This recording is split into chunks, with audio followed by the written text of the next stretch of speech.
Hello, my name is Aidan Rice and welcome to another episode of Clickynet TV. Today's expert interview topic is something that everyone experiences at some stage.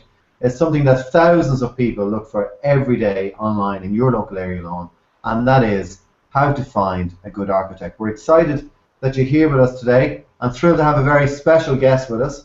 Dermot is from Dermot Kelly Architecture and Design. Dermot, thank you very much for joining us. Aidan, how are you? It's great to be here.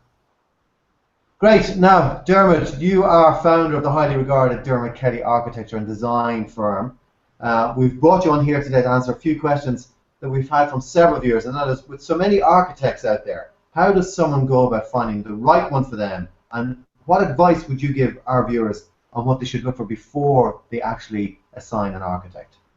Well, Aidan, that is a very pertinent question at the moment. The three things I'd look for when choosing your architect are their competence, the package of service that they're offering you, and the rapport that you feel with them. So just think CPR.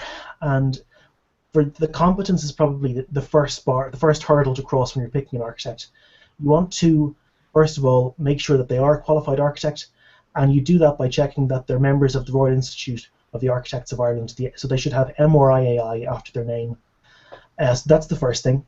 So once you have employed an RAI architect, you know that they're going to have design training.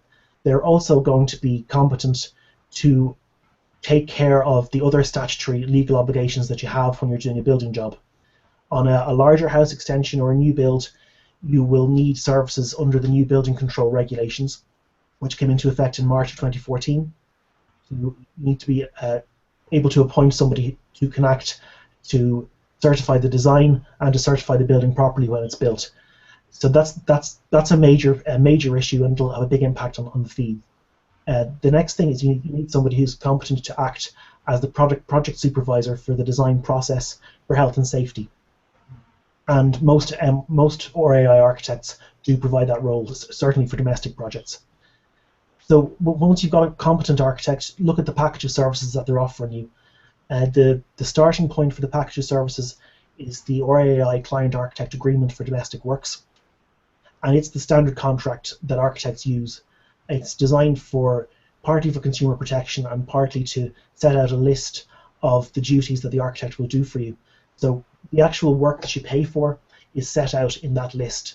So that's the minimum you should get. But take that as a starting point, and then ask questions like, how many design versions will the architect do? How many design meetings will you have with them?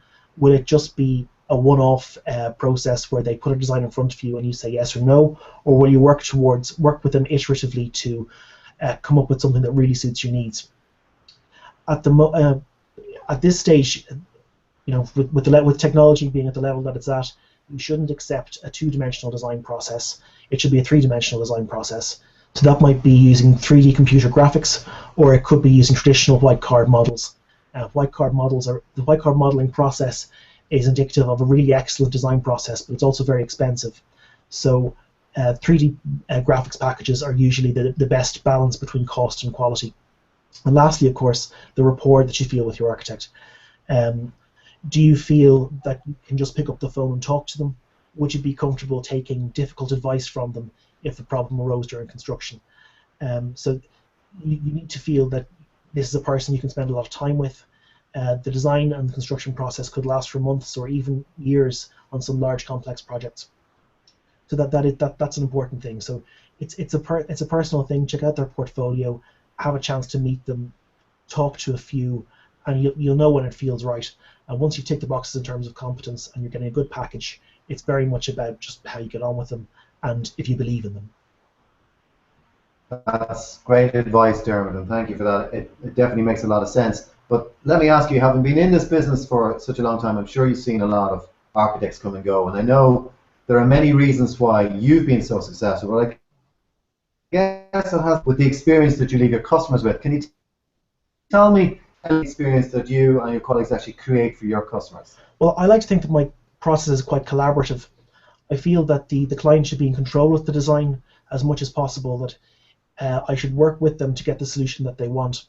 That's very much about communication, be it personal communication, but also about the communication tools that we use in the design process. So I use a technology called building information modeling. which means that the 3D computer graphics that I use show the complete building in 3 dimensions. So you're never in a situation where you don't understand the drawings that I'm showing you, or where something's very abstract. I can, whatever part of the building needs to be explained to you, I can just pull up a view and show it to you in 3 dimensions, which is very important. It's also quite a cost-effective tool, so you get a lot of information which helps the construction stage. You get a lot of schedules and very detailed drawings from it. So that sort of visual and personal communication is very important. So I like to put the client in the driving seat, and that's very much at the core of what I do. So I've also got other tools like project management systems and e-tendering facilities on my website, which lets you get a good price. So there's a lot to it, but mostly it's about working hand in hand with the client. That's brilliant stuff, Trevor. Now, I know you have very generously wanted to offer something special for the people who are watching this segment and who are new to you and your company. So can you tell me a little bit about what you would like to offer our viewers? Certainly. Well, at the early stage of the process, it's very important to, first of all, assess the feasibility of what you're doing, and to get a sense of whether there's really a project there. You need to know if you're going to be able to build the thing, what kind of project you're going to get, and what the scale of fees will generally be.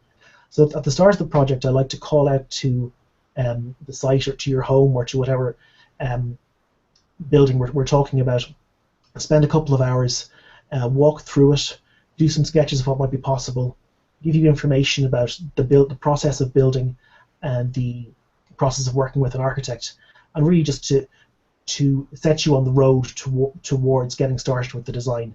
And that initial consultation for your Clickynet viewers, I'm going to offer for €75.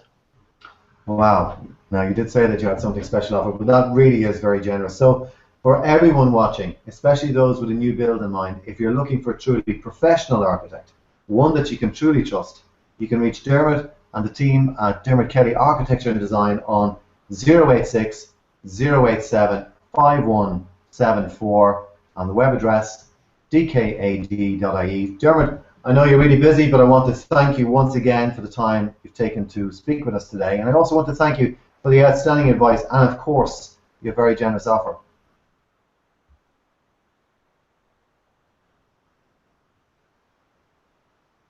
Okay, thank you, Dermot, and a special thanks for everyone for viewing this expert interview. We hope that you found it insightful. Thank you. Bye for now.